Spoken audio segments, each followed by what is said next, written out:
사람이 1년 중에 가장 살기 좋은 온도가 평균 영상 20도라고 이야기를 합니다. 근데 우리나라에서 이 평균 20도의 날씨가 1년에 2달 정도 된다고 이야기를 합니다. 그 처음이 봄에 있는데 4월 중순부터 5월 중순까지, 그리고 가을에 또 한 달이 있는데 9월 15일부터 그리고 10월 15일. 오늘이 가장 좋은 날씨의 마지막 날입니다. 생각해 보면 우리가 12달을 살아도 이게 좀 날씨 좋다, 이 기운이 괜찮다, 이런 날씨가 사실 2달밖에 없다고 하니, 근데 그것도 그 마지막 좋은 날 하나님의 성전에 모이셔서 예배를 드리는 우리가 얼마나 또 좋은 사람들입니까? 축하드리고 또 감사드리고, 이 좋은 날에 하나님의 말씀으로 은혜를 이 풍성히 나누는 귀한 안식일 되기를 소원합니다. 오늘 전도 두 번째 시간입니다. 제목이 이 구호를 방불케 하는데, 방문하라, 방문하라, 방문하라. 이거 완전히 시위하는 사람들 이 박자에 맞는 구호입니다. 방문하라, 방문하라, 방문하라. 질문을 한 가지 드리겠습니다. 아주 쉬운 질문인데요. 성경에서 가장 쉽게 구원을 얻는 그 기별이 담겨 있는 책은 어느 책일까요? 성경 66권 가운데. 로마서. 왜 그런 것 같습니까? 로마서. 믿기만 하면, 가장 적절한 답을 주셨는데, 일반적으로 성경 가운데 우리가 어떻게 하면 구원을 얻을 수 있는지를 가장 쉽게 이야기한 책이 로마서고요. 장로님 말씀하셨는데, 믿기만 하면 우리에게 구원을 허락하시겠다고 하는 아주 강력한, 단순하면서 강력한 기별을 담겨 있는 책이 로마서입니다. 일반적으로 이 성경을 또 연구하고 또 구원의 기별을 살피는 많은 분들이 말하기를 로마서야말로 성경의 이 보석과 같다, 그렇게 이야기를 합니다. 그리고 성경의 66권 가운데 가장 많은 주석책이 이제 나온 책이 로마서예요. 그래서 학자라고 하면 로마서를 한번 주석해 보고 싶은 책, 그리고 목사라고 하면 평생 목회하는 가운데 로마서를 한 번은 좀 강해해 보고 싶은 책, 구원에 관한 기별을 가장 조직적으로 소개한 책입니다. 마틴 루터가 그가 천주교의 사제로 있을 적에 이 고행을 하게 되었습니다.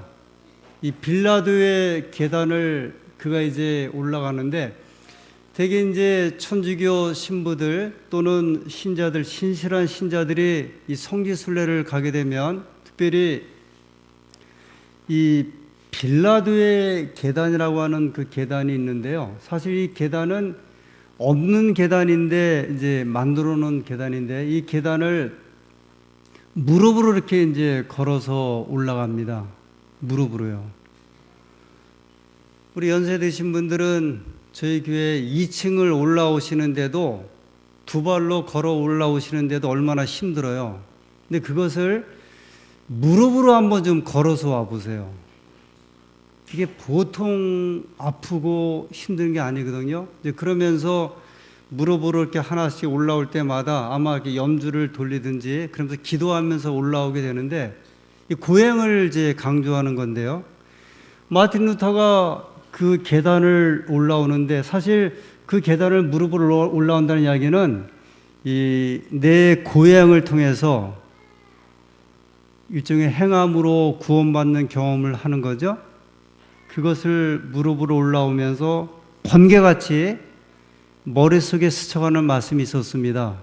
로마서 1장 17절에 의인은 믿음으로 말미암아 살리라. 이게 이제 종교개혁의 큰 이제 화두가 되었고 종교개혁을 일으키게 되었던 가장 강력한 말씀이 로마서 1장 17절을 통해서 주어지게 되었고, 그래서 마틴 루터가 가장 사랑했던 책, 그리고 이 강해하기를 즐겼던 책이 로마서의 말씀입니다. 사도 바울이 14권의 서신을 썼습니다. 근데 그 바울의 서신이 신약 성경에 이제 주어졌고요. 제일 먼저 쓴 책이 데살로니가 전서, 두 번째 책이 데살로니가 후서, 세 번째 책이 고린도 전서, 네 번째가 고린도 후서, 그리고 다섯 번째 쓴 책이 로마서예요.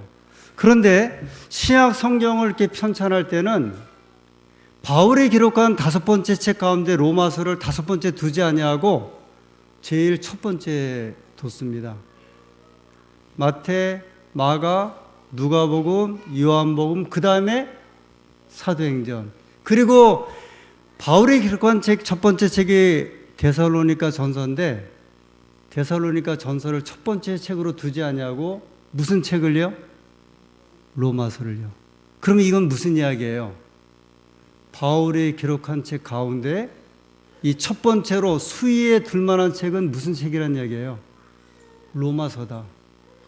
이 로마서야말로 우리 그리스도인들이 읽을 때 바울의 서신 가운데 구원에 관한 이야기로 가장 중요한 기별로 이 책을 쓰게 되었습니다. 그런데 아주 이렇게 초보적인 이야기지만 왜 로마서라고 부릅니까? 로마서를 왜 로마서로 부르게 될까요? 로마서 1장 7절입니다. 로마서 1장 7절.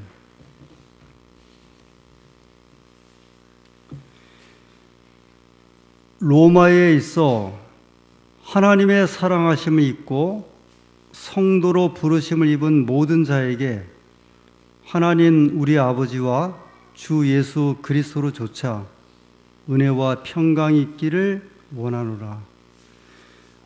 되게 그 편지서에 보면 이 편지를 쓴 사람이, 이 편지를 받는 사람이 누구인지 또는 교회인지 그렇게 이제 그 받는 사람의 그 수신인들을 기록했는데, 로마서 1장 7절에 보면 바울은 분명히 말하기를 뭐라고 이야기를 하냐면 로마에 있는 하나님을 사랑하는 백성들에게 내가 이 편지를 보낸다 이야기를 해서, 그래서 이제 이 로마서가 된 거예요. 로마 교회에 살고 있는 하나님의 백성들이 읽었으면 좋은 책이라고 해서 내가 이 편지를 보낸다 해서 로마서입니다. 근데 이 로마서는 어디서 기록을 했냐면 바울이 로마에서 기록한 것은 아니었고요. 제3차 전도 여행 가운데 고린도에 머물 때에 로마서를 썼습니다. 근데 바울은 이때까지 로마에 가본 적이 없어요. 로마 교회를 방문한 적도 없고, 그럼에도 불구하고 바울이 로마서를 썼고 로마에 있는 신자들에게 이 편지서를 기록하게 되었습니다. 이유가 무엇일까?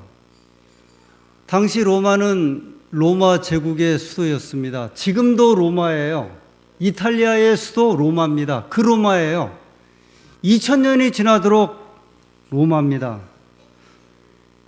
바울이 이 편지를 기록할 당시에 로마는 세상의 중심지였습니다. 우리 이런 격언이 있지 않습니까? 모든 길은 로마로 통한다. 이게 그냥 이야기가 나온 게 아니었습니다. 로마의 법이 세상의 법이었고 로마의 돈이 세상의 돈이었고요. 로마의 황제가 세상의 황제였습니다.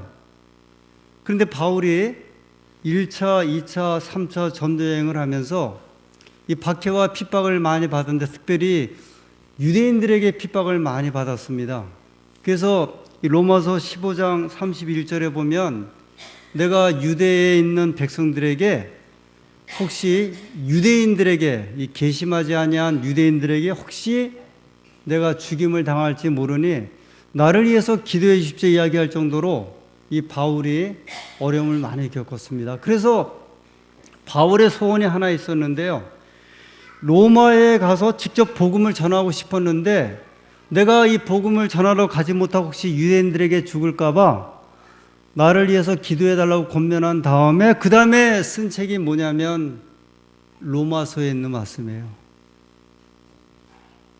아직도 복음이 전하여지지 않은 곳, 세상의 중심지, 이곳에 있는 백성들에게 어떻게 하면 예수님을 믿음으로 구원을 받는지에 대한 가장 중요한 기별을 로마에 전하고 싶었고요. 그래서 그 로마에서 로마 사람들이 깔아놓은 그 길을 따라서 모든 길은 로마로 통한다고 했으니 온 세상에 이 기별이 전해지기를 소원하게 되었습니다. 그래서 이 어떻게 하면 믿음으로 구원받는지를 정말 쉽고 읽으면 이해할 수 있도록 이 책을 통해서 기별을 주게 되었습니다. 이 로마서의 내용이 어떤 내용일까? 이 구원에 관한 이야기가 이제 담겨져 있는데요. 이 우찌무라 간조라고 한 이 유명한 일본의 신학자입니다. 아주 사실 굉장히 그 존경받는 이 한국에 있는 분들도 존경하는 유명한 신학자입니다. 근데 이분은 로마서를 건물에 이제 설명을 했습니다. 로마서의 서론 부분을 건물로 말하면 앞문으로 이렇게 이야기를 했어요. 서론적인 내용은 건물로 말하면 앞문이다. 그래서 앞문을 들어가면 그 다음에 건물로 들어가야 되잖아요. 그 복도를 따라 들어가는데 복도에 관련된 기별이 로마서 3장부터 이렇게 소개를 하고 그 다음에 이 우찌무라 간조는 로마서의 기별을 건물로 비유하면 3층으로 소개를 했습니다. 1층, 2층, 3층. 그게 로마서의 4장 1절부터 15장까지의 기별이 건물로 비유하면 1층, 2층, 3층이고 그 다음에 건물을 다 돌아서 이 사람이 건물 밖으로 나가는데 어디로 나가야 되냐면 이제 뒷문으로 나가야 되는데 이 뒷문이 어디냐면 로마서 16장에 있는 말씀이 이 뒷문과 같다 이야기를 했습니다. 야나이하라 다다오라고 하는 일본 또 저술가가 있는데 이 사람은 사실 이 동경대 이 경제학부 교수였는데 신앙과 관련된 아주 훌륭한 책을 많이 써서 이 경제학자임에도 불구하고 유명한 우리나라 말하면 서울대 교수 같은 분이요. 이 도쿄대의 유명한 경제학자인데 이 사람이 신앙인이면서 신앙과 관련된 저술을 많이 했는데 이분은 로마서를 등산하는 것과 이렇게 비교해서 이 로마서를 생각을 했습니다. 처음 부분은 우리가 산을 가면 산을 이렇게 막 올라가기 위해서 시작하지 않습니까? 이 시작하는 부분으로 보았습니다. 그 다음에 이 산을 올라가면 큰 봉우리가 하나 있는데 이 봉우리가 죄의 문제를 다룬 봉우리다. 그 다음에 로마서를 더 이렇게 깊이 들어가면 의의 문제, 성결의 문제, 그 다음에 선택의 문제라고 하는 이 세 봉우리 의와 관련되어 있고 또 성결한 삶을 사는 그 문제 그리고 선택의 문제를 마치 우리가 등산을 가면 봉우리를 이렇게 하나를 넘고 또 하나 넘고 또 하나 넘을 때 그 넘는 과정으로 로마서를 소개하고 마지막 이제 우리가 산을 갔다 내려오면 내려서 평탄한 길을 따라 집으로 가야 하지 않습니까? 그 집으로 가는 그 부분을 로마서 16장으로 묘사를 했습니다. 그러면서요, 저희가 내일 저희 교회에서 오대산 산행을 하는데 한번 내일 산행하실 분들은 혹시 산행을 하지 못한다 할지라도 그 산행을 생각하시는 분들은 한번 좀 생각해 보십시오. 산을 이렇게 올라가면 막 땀을 흘리면서 짐을 지고 그 다음에 이렇게 봉우리를 향해서 올라가지 않습니까? 봉우리에 올라가면 전망이 확 보이고 나무들이 보이고 그 다음에 주변 풍경들이 보이죠. 근데 그 고생을 다 하고 나서 이렇게 내려올 때 얼마나 마음이 뿌듯한지 그래서 내려오면서 이렇게 이야기를 하지 않습니까? 야, 이 10월 달에 오대산 단풍이 이렇게 정말 예쁘구나. 그 단풍에 관한 이야기를 하고 또 내려오다 어떤 분은 내가 너무 힘이 들어서 포기할까 했는데 그래도 이제 올라갔더니 정말 좋은 것들을 보고 내려온다. 그러면서 그 내려오는 길을 따라 이렇게 이야기를 막 나누게 되죠. 그 부분이 어디냐면 로마서 16장이에요. 로마서 16장 3절부터 있는 말씀입니다.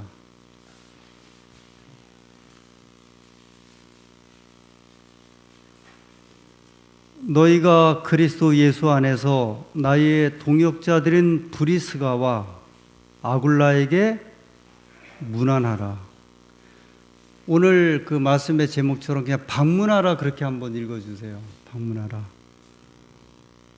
5절 좀 지나갈게요. 또 저의 교회에게도 문안하라. 나의 사랑하는 에베네드에게 문안하라. 방문하라. 방문하라. 6절에 너희를 위하여 많이 수고한 마리아에게 문안하라. 내 친척이요 나와 함께 갇혔던 안드로니고와 유니아에게 문안하라. 8절에요. 또 주 안에서 내 사랑하는 암블리아에게 문안하라. 그리스도 안에서 우리의 동역자인 우르바노와 나의 사랑하는 스타고에게 문안하라. 무슨 이야기가 계속되죠? 문안하라, 문안하라, 문안하라.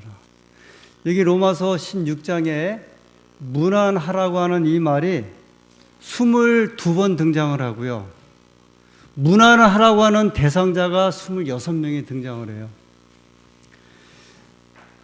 여러분 참, 제가 처음에 로마서를 이렇게 소개하면서 로마서에 구원의 기별이 담겨져 있고요. 믿음으로 구원받는 기별이 정말 보석 같은 기별이 이 속에 다 담겨져 있거든요.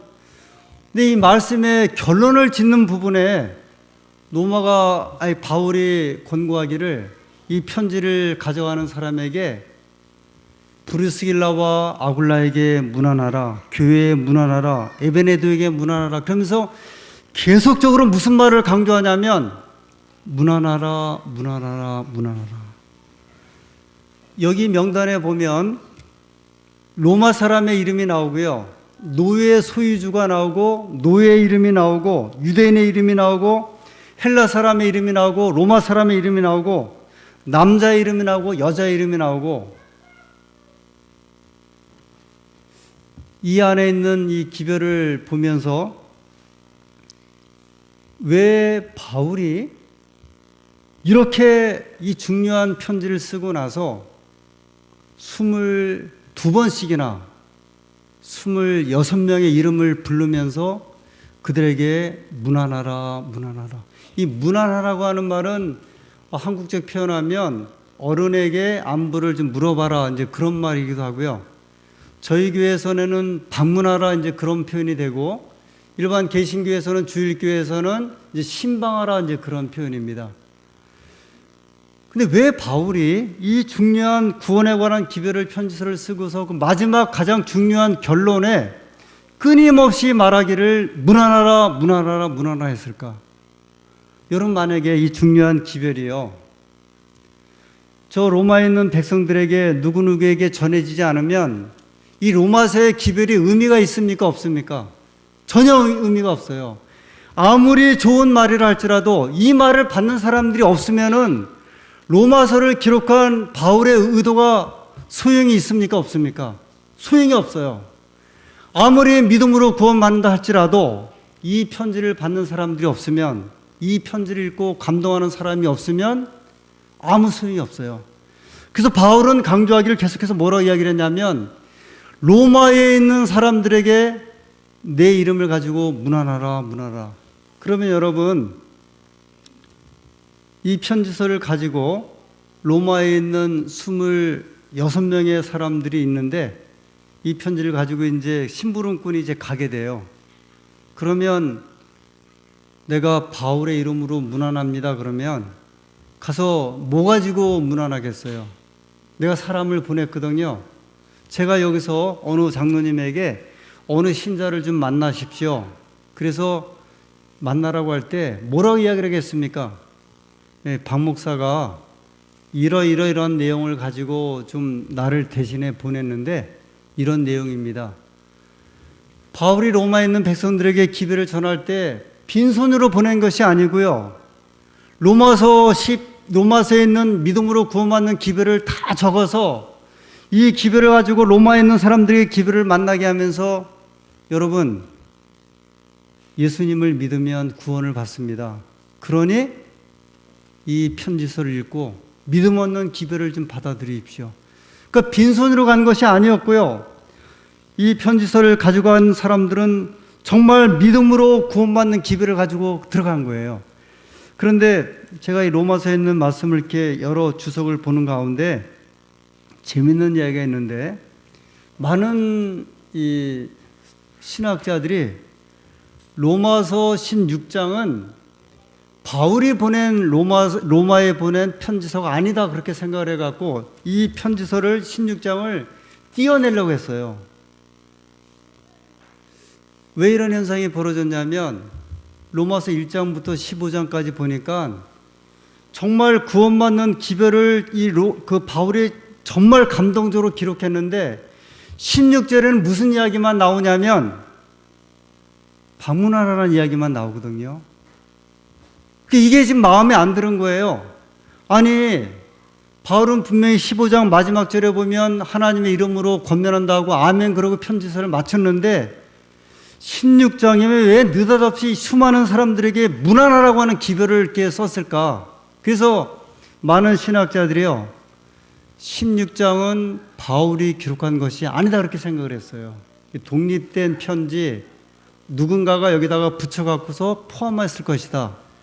그런데 이 말씀을 주석하는 신학자들이 아니다.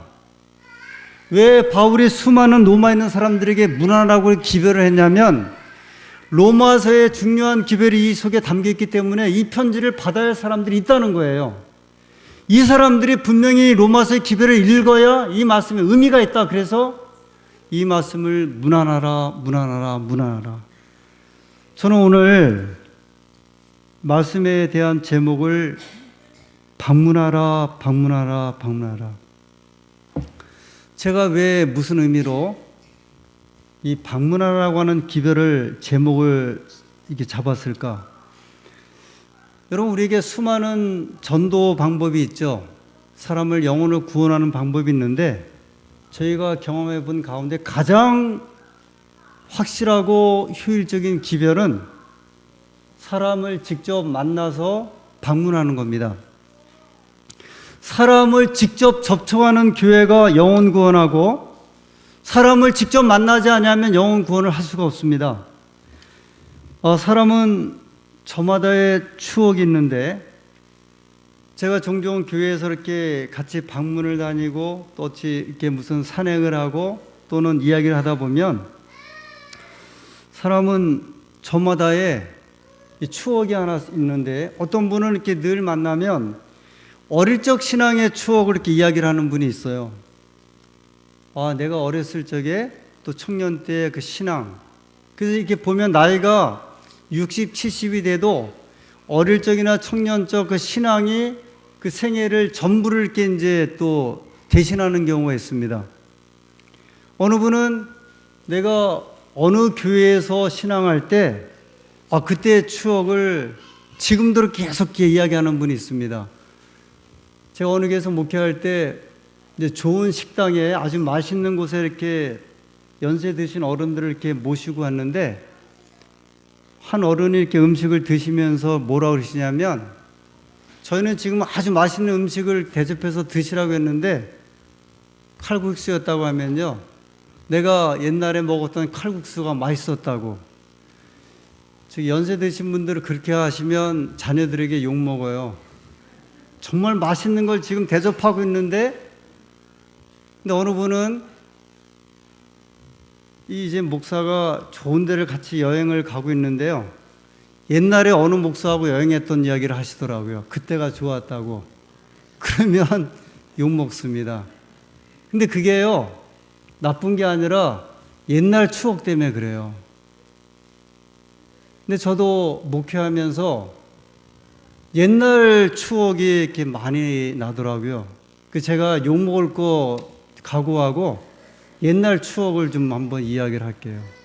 제가 이렇게 그 신앙생활하는 가운데 또 목회하면서 제일 전도에 대한 추억이 정말 기뻤던 것이 정식으로 이렇게 전도사나 목사했던 때가 아니었고요.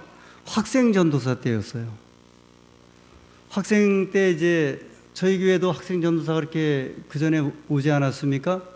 제가 신학과 2학년 때 삼육대학에서 버스를 타고 한 번 갈아타고 두 번 갈아타고 정말 아주 그 당시 의정부에서 저 회암리라고 하는 곳으로 이제 버스를 타고 가는데 그때가 제가 이제 갈 때가 오후 한 4시, 5시쯤 되어갖고 학생들 그다음에 장보러 왔던 분들이 그 버스를 이 버스가 한 30분에 한 대씩 가는 버스였거든요. 근데 이 버스를 타면 완전히 만원 버스예요. 그게 1시간 동안 이제 그러고 갑니다. 거의 중촌까지. 한 35년 전에 교회에서 유행했던 안식일을 설명했던 유행했던 예화가 만원 버스 속의 공기통이라는 예화였거든요. 김기곤 목사님이 안식일을 소개할 때 안식일이라고 하는 것은 마치 만원 버스 타고 갈 때 저 공기통에서 바람이 들어오면서 우리를 시원하게 해주는 것 같다. 근데 정말 그 예화가 제가 1시간 동안 버스를 타고 가는 거의 삼육대에서 출발하면 한 2시간을 걸리는 그곳이었습니다. 그래서 제가 도착을 하면 장로님 댁에서 이제 잠을 자게 되었는데 장로님의 오토바이를 빌려갖고 한 4부락 정도 되는 이제 교인들을 이렇게 이제 방문을 했어요. 금요일마다 늘 한 집 한 집을 다 방문을 하고 저녁에 이제 교회에 모여서 이제 안식일 첫 예배 드리고 그 다음 안식일날 예배 드리고 교과 공부하고 오후 학생반하고 그런데 그때 한 35년 전이긴 했지만 이 시골은 여전히 순수해 갖고 저희 교인들이 방문하는 곳마다 사람들이 접촉이 되더라고요. 어떤 집은 교회에서 가까운 집인데 안식일 오후에 교인들과 함께 줄을 짜서 방문하면 마치 기다렸다는 듯이 한 가족이 교회를 나오고요. 교회에서 삼육교육에 대한 이야기를 듣고 그 당시 저 서울 삼육이나 한국 삼육 못 보내니까 동성학교에 바로 자녀들을 이렇게 보내는 부모도 있었고요. 제가 한 해에 12명의 침례자가 그 교회에서 나올 정도로 정말 전도의 경험들이 참 많았습니다. 그때 정말 은혜스러웠던 이야기는 그 시집 갔는데 이 정신이 이렇게 시집 가갖고 어떻게 좀 나간 이 정신질환이 걸린 한 안악내의 그 딸의 그 할머니, 이 할머니가 교인들이 안식일마다 아주 집중적으로 방문하고 나중에는 100일 기도를 하면서까지 이분을 방문해 갔고요. 이 할머니도 구원하고 이 따님도 구원한 그런 이야기를 정말 감동적인 경험들을 제가 하면서 제가 목회를 나오게 된 큰 동기가 그 시골 교회에서 그분들과 함께 전도하고 막 100일 기도회를 하고 함께 은혜를 받았던 그런 경험이 저로 하여금 이 영혼군에 대한 갈망이 일어나게 하고 또 하나님께 그들을 인도했던 이 경험이었습니다. 근데 이 경험을 제가 안산교회에서 또 하고 싶은 거예요. 그 추억을. 그래서 이제 이런 이제 방법, 저런 방법을 하다가 어게인 회암리 교회, 어게인 이 회암리 교회에서의 전도의 경험. 그래서 저희가 40일 이제 특별 새벽 기도회를 시작하고 그 다음에 릴레이 기도를 또 시작을 하고 그리고 또 시간 날 때마다 이제 방문을 다니면서 하여튼 이렇게 저렇게 이제 방문을 다니기 시작을 했습니다. 근데 놀라운 것은요, 이게 이제 어떤 결과로 우리가 이렇게 계속 나갈지 모르지만 이상하게 제가 새벽 기도회 때 이름을 적고 그 다음에 릴레이 기도회 때 또 함께 기도하고 이 기도를 하는 그래서 방문했던 분들이 이상하게 마음을 쉽게 열기 시작을 하는 거예요. 그건 정말 놀라운 경험이었습니다. 그래서 제가 이 방문반하고 같이 방문도 하고 또는 이제 목회팀에서 따로 시간 나면 방문을 하면서 이상하게 기도하고 하나님께 간구했던 분들이 마음을 열기 시작을 합니다. 제가 이 마음을 우리 방문반에게도 한번 좀 드렸고요. 또 일부 청년들의 이야기를 하면서 교회에 만약에 누가 방문을 하고 그날 안식일에 오면 그 사람들을 그냥 보내지 말고 그 주 안에는 좀 방문을 해서 이 사람들을 좀 만나자. 그래서 실제적으로 우리 몇 청년은 전사님과 함께 저녁에 청년들을 방문해 갖고 식사도 하고 다시 한번 교회를 이렇게 소개하는 이런 일들을 좀 하게 되었습니다. 제가 이번에 표가 무엇이었냐면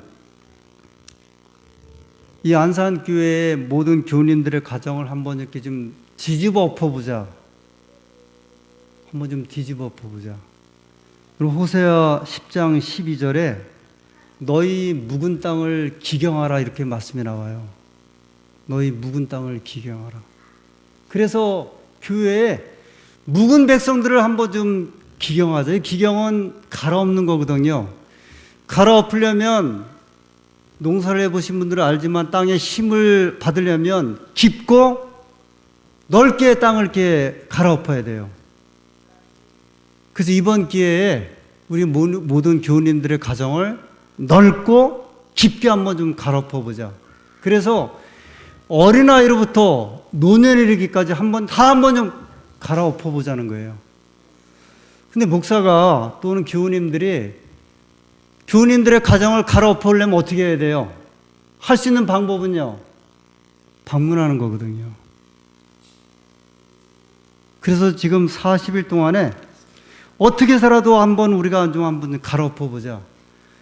지난 목요일 저녁에 우리 한 집사님 초상집이 저 청주에 있어서 이제 교우님들과 함께 갔습니다. 마침 식사하는 중에 그 집사님을 불렀어요. 우리 수석장로님이. 어떻게 이야기하다가 남편 구원하는 이야기를 했습니다. 그래서 제가 그 상중에 이문을 갔는데도요, 그 집사님 옆에 놓고, 집사님 제가 보니까 우리 교우님들이 가족 구원에 관심이 없어요. 아니 자녀들이 그렇게 교회를 안 나와도 왜 같이 안 나오는지 모르겠다고. 집사님 딸은 지금 뭐예요?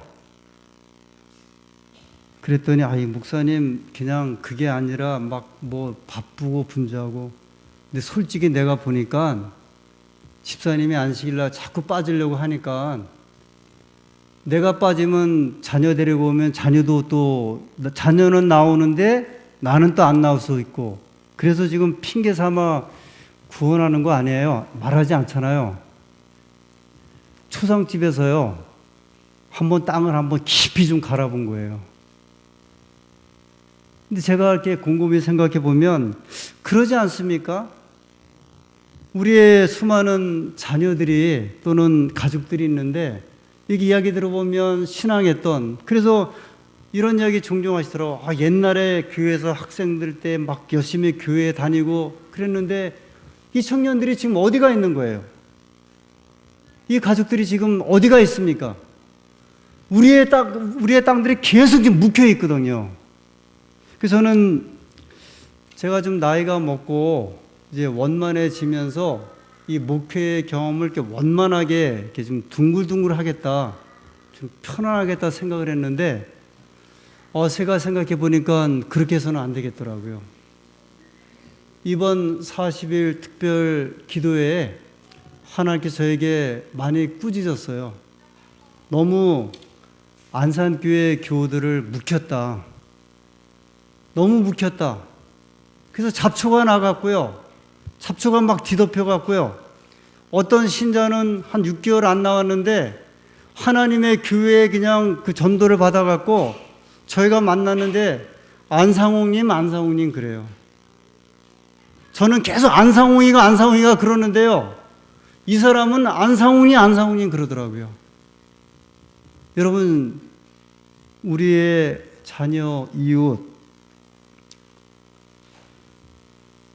요즘 우리들이 이렇게 이야기를 하죠. 이웃집에 간다라고 하는 말을 이제는 너무 힘들게 됐어요. 가면 미리 막 전해야 되고, 그 다음에 오지 말라 그러면 갈 수도 없고. 목사도 이제 마음대로 교우님 가정을 못 간다니까요. 그래서 제가 이렇게 하기 시작을 했어요. 전화 안 합니다. 무조건 가서 그 집에 가서 이제 전화하든지 그냥 쳐들어갑시다. 그럼 언제까지 우리가 예를 갖추고 들어오라고 해야 우리가 방문을 하고, 아니 우리 교인인데도 하나님의 백성인데도 그렇게 하지 못한다고 하면 우리가 어떻게 전도를 할까? 저 이번에 회개 좀 많이 했어요. 너무 교인들을 봐드렸다. 너무 교인들을 편하게 해드렸다. 너무 교인들을 죄를 짓게 만들었다 생각을 한 거예요. 내가 참된 의사라고 하면 이 사람이 암에 걸려서 죽어가면 칼을 그내갖고 그 사람을 수술해야 될 거 아니에요. 죽어가는 종기를 갖다가 제가 잘라내야 되는데 그냥 말을 안 했어요. 저 집사님 믿음이 저러니까 그냥 놔두자. 그러다가 죽어가고. 그러나 여러분, 우리 주변에 누군가의 위로와 따뜻한 그런 미소를 원하고 있는 사람들이 사실 많이 있어요. 부담스럽게 생각할 필요가 없다고 생각이 듭니다. 겉으로는 싫어하지만요, 우리가 방문하면, 전화하면, 제가 이제 이 전도에 대한 그런 전단 나온 거를 모바일로 제가 한 10분에게 한번 좀 보내봤어요. 보내면서도 고민을 했습니다. 이분이 이거를 받으면 어떻게 생각을 할까? 근데 반응을 보냈더니 한 두세 분이 감사합니다, 목사님, 그러고 연락이 왔더라고요. 그 김보견 집사님의 따님, 그 황보연 씨가 이분이 답장을 줬어요. 어떤 분은 좀 처음 교회 나왔던 분인데 목사님 잊지 않고 저에게 연락 주셔서 감사합니다 하고 반응이 오더라고요. 그러니까 저희가 너무 염려를 하는 것 같아요. 그러다 보니까 나도 내 신앙을 염려를 하는 거라, 나란 놈이 안식일을 제대로 지켜야 할까? 이놈한테 내가 욕이 될까? 걱정이 될까? 내가 전도를 해야 되는데 내가 내 스스로에게 지금 뭐 하고 있냐면 내 스스로를 염려를 하는 거예요. 바울이요, 어떤 신학자는 로마서 16장이 떼어지길 소원한 거예요. 이게 안 맞는 거다. 그런데 아니에요. 바울은 이 구원을 중요하게 여기는 기별이 22명이나 되는 사람들에게 분명히 전해지길 소원한 거예요. 그래서 이 중요한 책을 그가 결론을 지으면서 우바룬에게, 브리스길라와 데길라에게 반드시 뭐하라? 이 기별을 가지고 문안하라. 오늘 제 말씀의 요지는 그겁니다. 방문을 하시라는 거예요. 이웃에게 우리가 한번 가보자는 거예요. 우리가 종종 그런 말 하죠. 내 집안의 낯선 자. 이게 유명한 책입니다. 내 집안의 낯선 자가 될 수 있어요. 내 남편이, 내 아내가, 내 자식들이 집안의 낯선 자가 될 수 있어요. 현대 사람들은 늘 만나면 정주영 씨 이야기를 한대요. 현대에 있는 사람들은요, 정주영 씨가 그가 저 소 한 마리 끌고 와서 현대를 건축하고 그 정신, 삼성에 있는 사람들은 이건희 씨 이야기를 많이 한다고 하더라고요. 그 사람의 창조 정신, 도전 정신, 아마 지금같이 노트 7 그 문제 됐을 때 아마 이건희 씨 이야기 많이 할 것 같아요. 이건희 씨가 그랬죠. 처음에 저 문제 되니까 스마트폰 문제 될 때 다 모아갖고 다 불태워버리라 그랬어요. 문제 될 때. 근데 지금 그 아들 이야기는 나오질 않더라고요. 교회는 이야기거리가 있어야 되는데요. 안산교회 교우님들의 이야기거리는 뭐예요? 현대 사람들은 늘 정주영 씨의 그 창업 정신을 이야기를 하고 개척 정신을 이야기를 하거든요. 안산교우님들은 모이면 우리는 누구의 이야기가 돼야 합니까? 누구의 이야기를 통해서 이 구원의 기별을 전하게 할까? 그렇게 한번 생각할 수 있겠습니까? 오늘 저희들이 하나님의 귀한 은혜를 가지고 염려하지 마시고 방문하세요. 제발 부탁드립니다. 염려하지 마시고 이 전도지를 전하십시오. 옛날에 정광수 목사님이 하신 유명한 말씀이 어느 구름에 비가 있을지 모르겠다 그랬어요. 우리 생각에는 저 사람은 안 되고 저 사람은 못하고, 비는 어느 구름에 있을지 몰라요. 어느 사람의 마음에 하나님의 은혜가 그를 감동시킬지 모릅니다. 저는 특별히 이 전도회가 제가 어떤 좋은 결과를 얻기 위해서 말씀드리는 것은 아니고요. 이 전도회를 준비하고 진행하면서 우리가 한번 우리 스스로 고무되는 경험을 한번 해보자. 그래서 우리가 한번 좀 열심히 일을 해봐야 되지 않을 거예요. 그렇지 않습니까? 열심히 한번 기별은 좀 전해봐야 되고 하나님께 붙들고 기도하면서 하나님의 은혜가 우리 속에 함께하기를 간절히 소원해야 되지 않겠습니까? 계속 기도하시고 또 기도로 격려해 주시고 또 받침해 주시고 또 성원해 주시고 우리의 심령이 사랑하는 영혼들을 위해서 정말 간절한 심령으로 함께 하시게 되기를 간절히 소원하면서 오늘 말씀을 마치겠습니다.